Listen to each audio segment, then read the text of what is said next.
début, pour eux c'est étrange quoi, surtout pour Kaylee. Et Todd leur a répondu qu'il n'y avait pas qu'une seule liste, mais plusieurs réparties. Enfin, en fait, je crois qu'il y a une grande liste, mais qu'ensuite celle-ci elle est répartie en plusieurs listes qui sont ensuite données aux autres faucheurs dans les différents secteurs où ils sont. Je crois que c'est ça. Et la fin du chapitre s'est terminée sur Kaylee et Nash, où Kaylee souhaite rendre des comptes à son oncle et sa tante. Elle va leur demander des explications, puisque depuis toujours, depuis qu'elle vit avec eux, ils l'ont fait passer pour folle. Ce qu'elle n'est pas du tout. Donc elle veut des explications tout simplement. Et sans plus tarder, je vais te lire ce nouveau chapitre.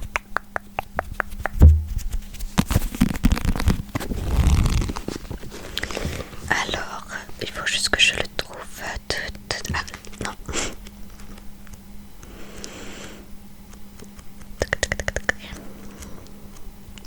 On y est. Chapitre 12, chapitre 12, chapitre 12. Tu entres avec moi, hein? Suppliai-je Nash, qui s'était arrêté en laissant tourner le moteur. L'allée n'était pas assez éclairée pour me permettre de voir distinctement ses yeux, mais je savais qu'il m'observait. Tu y tiens. Le voulais-je vraiment? Une mince silhouette se profila dans l'encadrement de la fenêtre qui donnait sur la rue. Tante Val, une main posée sur sa hanche droite, l'autre tenant une tasse géante. Il m'attendait pour parler avec moi, ou plus probablement pour me parler, car il n'avait sans doute aucune intention de me révéler la vérité, attendu qu'il s'ignorait que quelqu'un d'autre l'avait déjà fait. Oui, répondis-je enfin. Non que j'ai besoin de lui pour livrer bataille à ma place. En fait, maintenant que le grand mensonge, soit ma vie tout entière, avait été dévoilée, j'avais même hâte d'exiger les réponses qu'on aurait dû apporter à mes interrogations depuis longtemps. Mais un peu de soutien moral ne m'aurait effectivement pas fait de mal, je devais l'avouer. Avec un sourire, Nash tourna la clé pour couper le contact. Une fois descendu de voiture, nous nous rejoignîmes devant le capot. Nash me prit la main et se pencha pour m'effleurer la joue d'un baiser, juste sous l'oreille gauche. J'avais beau savoir que mon oncle et ma tante m'attendaient de pied ferme, je ne pus réprimer un frisson de plaisir.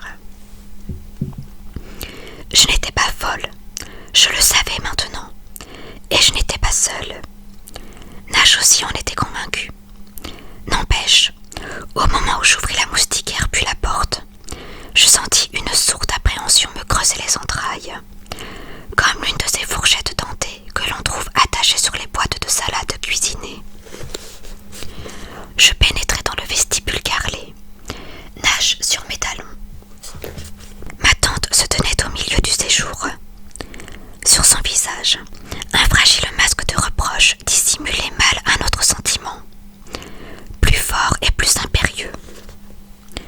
Mon oncle se leva aussitôt du canapé, nous enveloppant toutes d'un seul regard. Je dois reconnaître, et c'est tout à son honneur, que la première expression qui se peignit sur ses traits fut celle du soulagement. Il s'était inquiété, probablement parce que je n'avais répondu à aucun de ces 12 messages qu'il avait laissés sur le répondeur de mon téléphone éteint.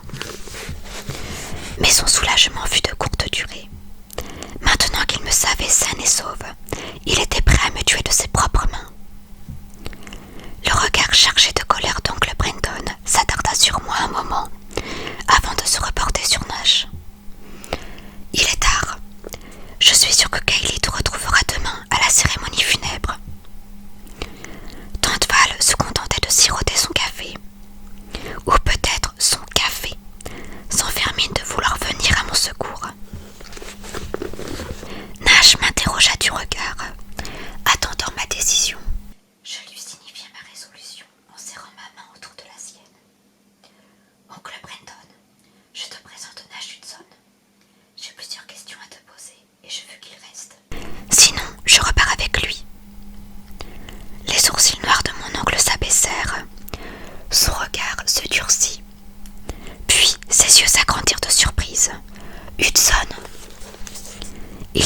visage à Nash avec attention. Soudain, son visage s'illumina. « Tu es le fils de Trevor et Harmony ?» Quoi ? Désarçonné, je les regardais l'un après l'autre. Derrière moi, tante Val, prise d'une violente quinte de toux, se frappa la poitrine à grands coups. Elle avait dû s'étrangler avec son café. « Vous vous connaissez ?» m'étonnai-je. Mais Nash avait l'air aussi éperdué que moi. « J'ai connu tes parents, il y a longtemps de cela, » expliqua oncle Brandon à Nash. « Mais je ne savais pas que ta mère était revenue dans la région. » Il fourra ses deux mains dans les poches de son jean. Le manque d'assurance que trahissait son geste le fit paraître encore plus jeune que d'habitude. « J'ai été vraiment désolée d'apprendre la mort de ton père, » poursuivit-il. « Merci, monsieur, » répondit Nash, avec une brève inclination de la tête. Le geste tout autant que la parole d'une politesse irréprochable. Oncle Brandon se tourna vers moi. Le père de ton ami était... C'est alors qu'il comprit. Son visage s'empourpra, son expression s'assombrit. « Tu lui as dit ?» demanda-t-il à Nash. Soutenant hardiment le regard de mon oncle, celui-ci acquiesça d'un signe de tête. « Elle a le droit de savoir. » « Et apparemment, ni toi ni tante Val n'aviez l'intention de m'en parler, » m'indignai-je. Ma tante s'affaissa dans le fauteuil le plus proche, vida sa tasse, puis la laissa pratiquement tomber sur un sous-verre. « Il est vrai que ça nous pendait au nez depuis un bout de temps, » reconnut mon oncle. « Ton père est déjà en route pour venir tout expliquer lui-même. » Les bras ballants, il sembla hésiter un instant sur l'attitude à adopter. Puis il soupira et opina du chef, comme s'il venait de prendre une décision. « Asseyez-vous tous les deux, s'il vous plaît. Je suis sûre que vous devez vous poser des tas de questions. »« Est-ce que je peux vous servir quelque chose à boire ?» proposa tante Val en se levant d'un geste mal assuré, sa tasse vide à la main. « Oui, » répondis-je avec un sourire mielleux. « Je prendrai la même chose que toi. » Elle fronça les sourcils, sans se soucier, pour une fois, des rides gravées sur son front, puis se dirigea vers la cuisine, appelant. « Je boirai bien un peu de café », ajouta oncle Brandon, avant de s'installer dans son fauteuil fleuri. Mais sa femme disparut dans la cuisine sans répondre. Je m'assis sur le canapé, aussitôt imité par Nash. Dans le silence soudain, je pris conscience que ma cousine n'était pas accourue pour m'interroger ou faire du grincanage. Aucune musique ne sortait de sa chambre. Aucun son, en fait. Où est Sophie ? Oncle Brandon poussa un long soupir et sembla s'enfoncer encore plus profondément dans son siège. Elle n'est au courant de rien. Elle dort. Encore ? Elle s'est rendormie, rectifia mon oncle. Val l'a réveillée pour dîner, mais elle n'a presque rien mangé. Ensuite, elle a repris une de ses maudites pilules et est retournée se coucher. Je devrais jeter le reste du flacon à la poubelle, conclut-il entre ses dents.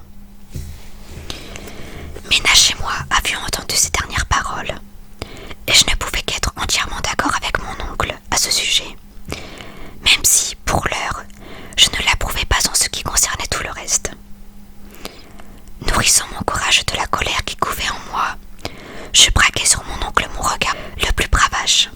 « Alors comme ça, je ne suis pas humaine. » Il soupira. « Je dois reconnaître que tu n'as jamais été du genre à tourner autour du pot. » Je me contentais de le fixer, refusant de me laisser distraire par un verbiage inutile. Lorsque mon oncle se lança dans ses explications, j'agrippai la main de Nash plus fort que jamais. En effet, techniquement, nous ne sommes pas humains, admit-il, mais la différence est très minime. Ouais, rétorquai-je sarcastique, sauf en ce qui concerne la mort et les hurlements. Alors, vous aussi, vous êtes un banshee, intervint Nash, s'efforçant d'arrondir les angles avec davantage de courtoisie. Au moins, l'un de nous deux gardait son calme.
reçu dès sa naissance, précisa ma tante, comme si elle ne nous avait pas entendus.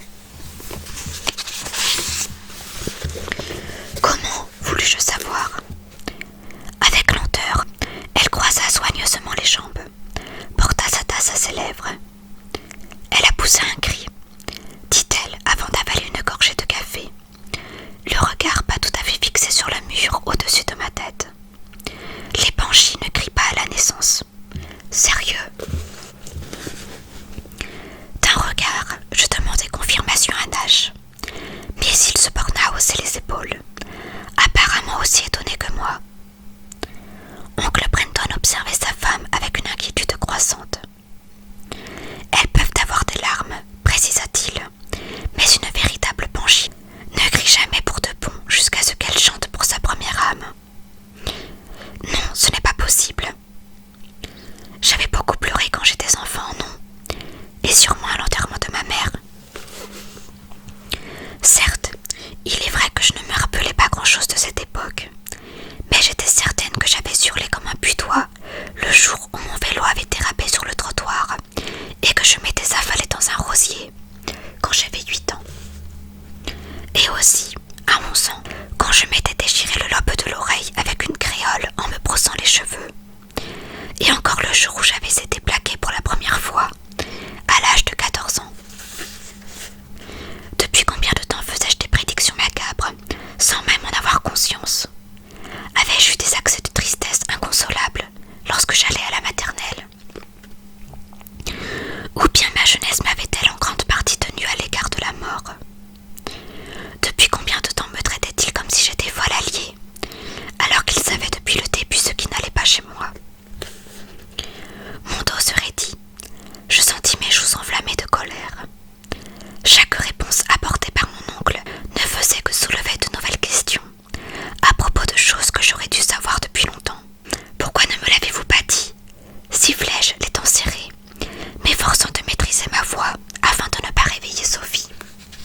Dire que j'avais raté tant de choses, gâché d'innombrables heures à douter de ma santé mentale, alors que ce que j'aurais dû remettre en question, c'était mon humanité. Je regrette, Kaylee. J'ai essayé de le faire. Oncle Brandon ferma les yeux, comme pour rassembler ses pensées. Puis, il croisa de nouveau mon regard. Et à ma grande surprise, je me rendis compte que je le croyais. J'ai commencé à t'en parler l'année dernière quand tu étais à l'hôpital. Mais ton père m'a demandé de garder le silence. Le mal était déjà fait, et il espérait que nous pourrions attendre encore un peu, au moins jusqu'à ce que tu aies terminé tes études au lycée. Voilà donc pourquoi ils avaient espéré que je disposerais de davantage de temps. Pas pour vivre, mais tout simplement pour profiter d'une adolescence normale, humaine. Un désir louable, certes, mais dont l'accomplissement laissait tout de même à désirer. Je m'étonne que votre petite comédie ait pu durer si longtemps. En prononçant ces mots, je m'étais avancée sur l'extrême bord du canapé, ma main toujours fermement cramponnée à celle de Nash. Il était la seule chose qui me maintenait assise, cependant que je donnais libre cours au jaillissement de fureur et de ressentiment qui menaçaient de faire éclater mon crâne. Combien de temps pensiez-vous qu'il faudrait avant que je tombe sur quelqu'un sur le point de mourir? Oncle Brandon haussa les épaules d'un air malheureux, mais soutint mon regard. La plupart des adolescents n'ont jamais l'occasion de voir quelqu'un mourir. Nous espérions que tu aurais cette chance et que nous pourrions attendre de laisser ton père t'expliquer tout ça plus tard, quand tu serais prête. Quand je serai prête. Je l'étais l'année dernière quand j'ai croisé cette pauvre gosse au crâne chauve que l'on poussait dans un fauteuil roulant, déjà enveloppé dans son drap mortuaire. Vous attendiez que lui soit prêt. Que mon père se décide enfin à jouer son rôle de parent. Elle a raison, Brandon, marmonna Tante Val, à présent avachie dans son fauteuil, une attitude totalement dépourvue de grâce. Je la dévisageai, attendant la suite. Mais lorsqu'elle leva sa tasse, au lieu de continuer de parler, je me retournai vers mon oncle. Pourquoi avoir gardé tout cela secret? Parce que tu, commença Tante Val, faisant de grands gestes avec sa tasse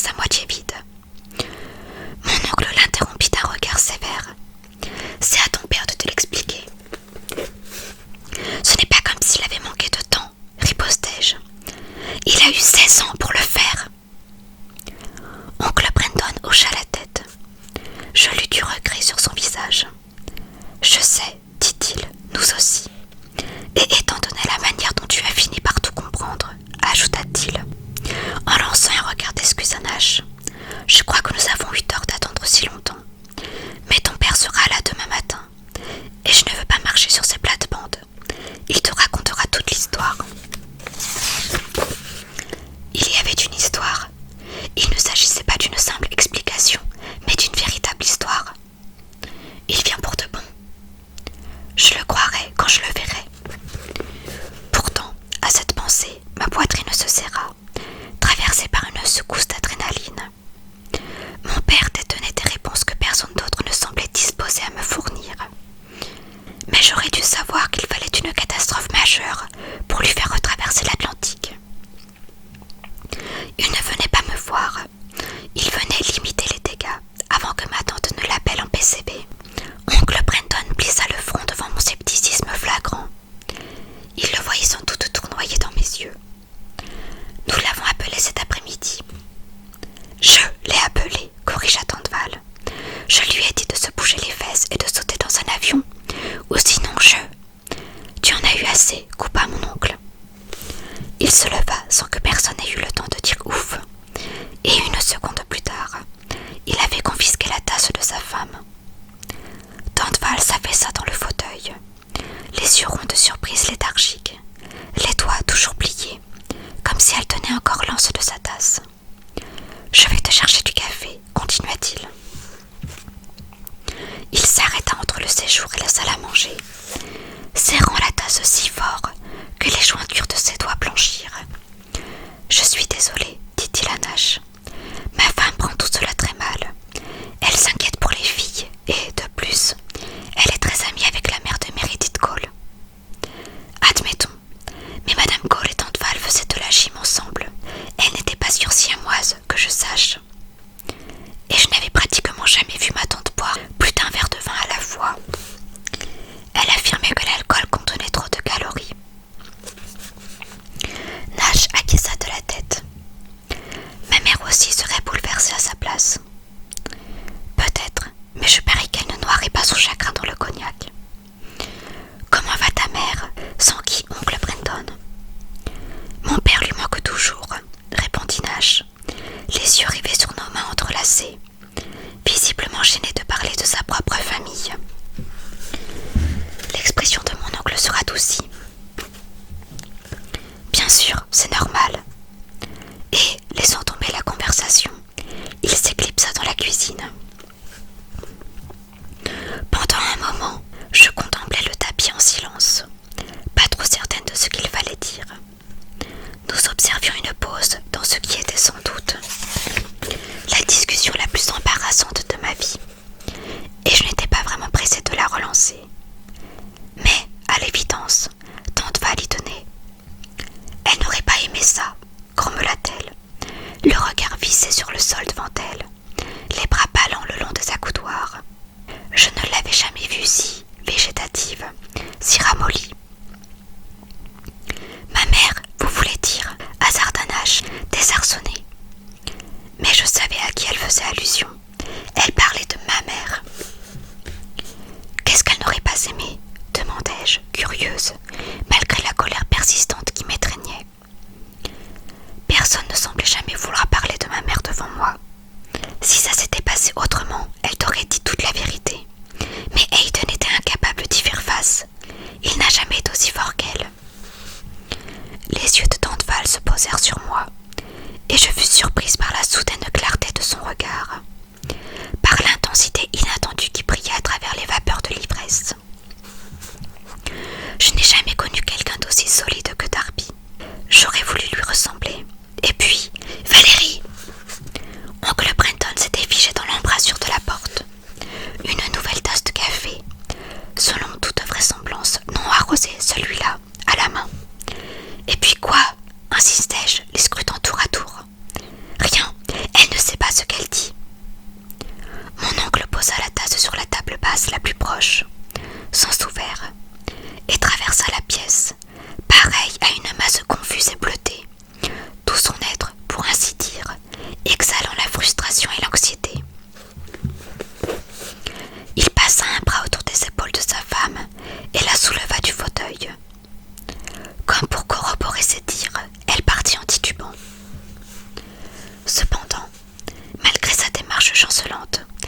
sans ciller. Et, malgré la réprimande de son mari, elle ne se rétracta pas. Quel qu'ait l'échange muet qui venait de s'effectuer entre eux, il apparaissait clair comme le jour que Tante Val savait parfaitement de quoi elle parlait. L'abordant presque, oncle Brenton conduisit sa femme vers le vestibule. « Je vais la mettre au lit, » annonça-t-il. « Heureux d'avoir fait ta connaissance, Nash. Salue ta mère de ma part. » Il me regarda ostensiblement, puis fit un geste du menton en direction de la porte. De toute évidence, l'heure des visites était passée. Toutefois, il y avait une interrogation qui ne pouvait attendre l'arrivée de mon père, et je voulais tenir la main de Nash pour entendre la réponse, au cas où. « Oncle Brenton ?» Mon oncle hésita sur le seuil. Tante Val posa la tête sur son épaule, les yeux déjà fermés. « Oui. Est-ce que je suis malade ?» Un ahurissement sincère plissa le front de mon oncle. « Pas que je sache, » répondit-il en secouant la tête. « Pourquoi? Tu ne te sens pas bien? » « Non, je veux dire, est-ce que j'ai quelque chose ?» Constatant que je ne faisais qu'ajouter à sa confusion, je pris une profonde inspiration et me forçai à énoncer la vraie question. « Est-ce que je suis en train de mourir ?» Pendant un instant encore, son visage exprima l'incompréhension la plus totale. Puis soudain, il comprit et ses traits se lissèrent, comme le sable d'une plage sous le reflux des vagues. « Tu nous as entendus cet après-midi ?» Je hochai la tête. Ma main se resserra autour de celle de Nash. « Non, Kaylee, tu ne vas pas mourir », enchaîna mon oncle, les lèvres étirées en un doux sourire qui fit plus pour me tranquilliser que ses paroles ne l'auraient jamais pu. « À ma connaissance, tu ne souffres de rien d'autre que d'une tendance à t'enfuir en courant pour aller dramatiser dans ton coin, après avoir surpris la moitié seulement d'une conversation. Sur quoi portait l'autre moitié de votre discussion? Pourquoi suis-je en sursis ?» Une expression de chagrin effaça son sourire. Il redressa Tante Val contre lui. « Ça fait partie de l'histoire que te racontera ton père. Aie un peu de patience, il te le dira. Et fais-moi confiance, Val ne sait vraiment pas de quoi il retourne. » Je poussai un soupir de dépit. « Bon, d'accord. Je ne tirerai rien de plus de lui. J'en avais le pressentiment. Heureusement, mon père serait là dès le lendemain matin. Et cette fois, je ne le laisserai pas repartir avant qu'il ait répondu à toutes mes questions. Va dormir, Kaylee. Et toi aussi, Nash. » Avec cette cérémonie funèbre, la journée de demain risque de ne pas être plus facile que celle d'aujourd'hui. Je hochai la tête. Oncle Brenton souleva Tante Val dans ses bras. Elle ronflait légèrement à présent et l'emporta dans le couloir. Je me renversai contre la coudoir du canapé en face de Nash. « Waouh !» siffla-t-il. « Combien en a-t-elle descendu ?»« C'est pas, mais elle boit peu d'habitude, alors il n'en faut pas beaucoup pour la saouler. En plus, elle a commencé dès cet après-midi. » Quand ma mère est contrariée, elle fait des gâteaux. Il m'arrive de me nourrir toute une semaine de brownies et de lait chocolaté. On échange. Tante Val aurait préféré mourir plutôt que de toucher une plaquette de vrai beurre, encore moins un sachet de pépites de chocolat. Elle partait du principe qu'en ne connaissant rien à la pâtisserie, elle s'épargnait des milliers de calories par semaine. Selon ma théorie, à la place de tout le cognac qu'elle avait ingurgité au cours des 8 dernières heures, elle aurait pu se permettre de manger un gâteau au chocolat à elle seule. « Pas question, » répliqua Nash. « J'aime trop les brownies. Tu gardes ta tante. » « Ouais, c'est bien ce que je craignais. » Nash se leva et je le suivis jusqu'à la porte d'entrée. Mon bras glissait sous le sien. « Il faut que j'aille rendre sa voiture à Scott avant qu'il n'appelle les flics, » dit-il. Je l'accompagnai dehors. Arrivé près de la portière du côté conducteur, je lui entourai la taille de mes bras. Il m'enlaça et je me sentis fondre. La pensée que je pourrais le toucher chaque fois que j'en aurais envie me fichait un trac fou. Je m'adossai contre la carrosserie et Nash se pencha sur moi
les yeux au ciel. Je pensais que tu ne voudrais pas y aller, puisque ton père sera là. J'y assisterai, et je vais même y traîner mon père et mon oncle.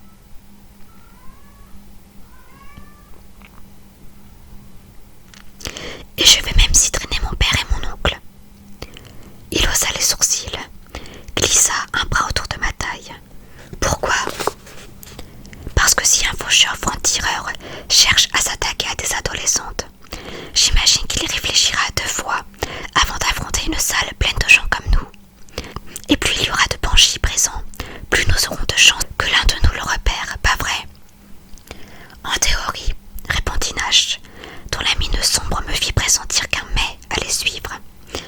Mais Kaylee, je souris, un brin amusé d'avoir pour une fois prédit autre chose que la mort de quelqu'un. Ça ne va pas se reproduire, pas si tôt, pas au même endroit. C'est arrivé 3 jours de suite, Nash, et toujours lors de grands rassemblements d'adolescents. Cette cérémonie funèbre verra la plus grande concentration de jeunes depuis le jour de la remise des diplômes l'année dernière. Il risque autant d'y choisir sa prochaine victime que n'importe où ailleurs. Et même si c'était le cas, que comptes-tu faire? Murmura Nash d'une voix rude. Il jeta un coup d'œil par-dessus mon épaule pour s'assurer que personne n'était sorti sur le perron, puis plongea de nouveau ses yeux dans les miens.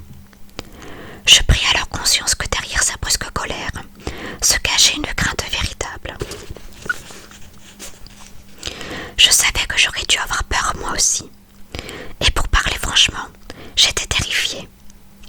La notion même de faucheurs récoltant leur moisson immatérielle et abandonnant derrière eux des enveloppes humaines vidées de leur contenu me retournait l'estomac et serrait ma poitrine comme un étau autour de mon cœur. Quant à l'idée de me lancer à la poursuite de l'un de ces faucheurs, bref, c'était dingue. Mais pas aussi fou que de laisser une autre innocente mourir. Pas si nous pouvions l'empêcher. Je regardais Nash, espérant que mon intention se lirait sur mon visage, laissant ma détermination bouillonner lentement dans mes prunelles. Non, protesta-t-il avec force. Il jeta encore une fois un coup d'œil du côté de la maison, puis se concentra de nouveau sur moi. Ses iris tourbillonnaient de plus belle. Tu as entendu ce qu'a dit Todd? Siffla-t-il d'un ton farouche. Un faucheur décidé à voler des âmes sans autorisation n'hésiterait pas une seconde à s'emparer de l'une des nôtres à la place. Mais nous ne pouvons pas permettre qu'il tue quelqu'un d'autre, m'emportai-je, tout aussi acharné que lui. Je résistais à l'envie de me dérober, en mettant de la distance physique entre nous, à l'occasion d'une dispute comme celle-ci. Je redoutais de nous éloigner sentimentalement aussi. Nous n'avons pas le choix, répliqua-t-il. Je m'apprêtais à protester, mais il ne m'en laissa pas le loisir. Bon, écoute, je voulais éviter d'avoir à m'embarquer dans ce genre de discussion maintenant. Je pensais que la nouvelle de ta non-humanité était déjà suffisamment dure à supporter pour la journée. Mais il y a tout un truc que tu ne comprends pas encore. Et de toute façon, ton père va sûrement t'expliquer tout ça bientôt. Il soupira, se renversa contre la carrosserie, les yeux fermés, comme pour battre le rappel de ses pensées. Lorsqu'il les rouvrit, je vis que sa détermination égalait désormais la mienne. Que pouvons-nous faire ensemble? D'un geste de la main, il nous désigna l'un puis l'autre, et je compris qu'il ne parlait pas de faire l'amour. Restituer une âme, c'est plus compliqué que ça ne paraît, et il y a de sérieux risques, en plus du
Et où les trouve-t-on, ces effroyables fantômes?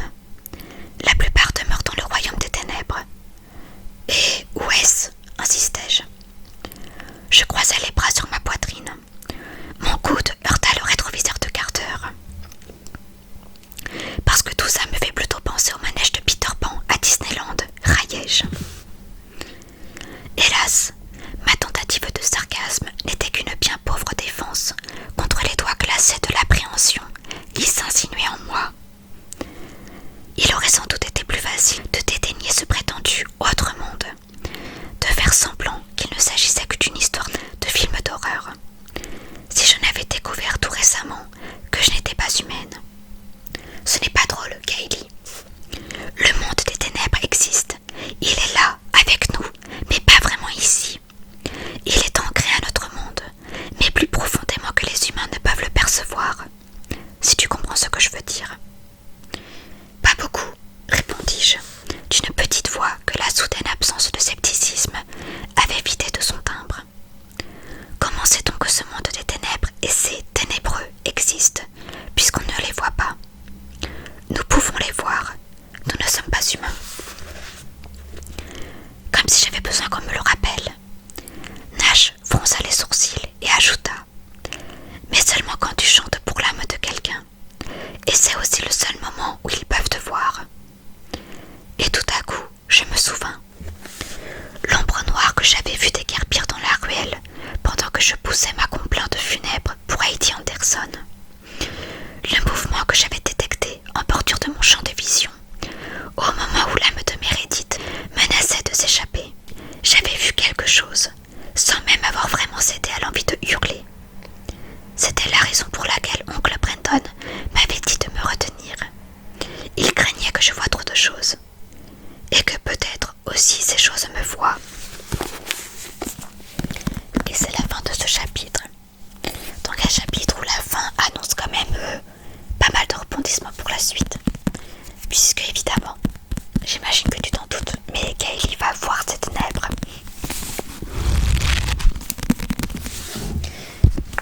Et les ténèbres seront là également dans les prochains tomes. Mais je ne spoil pas. J'espère que cette lecture aura réussi à te détendre et à te relaxer. Je te souhaite de passer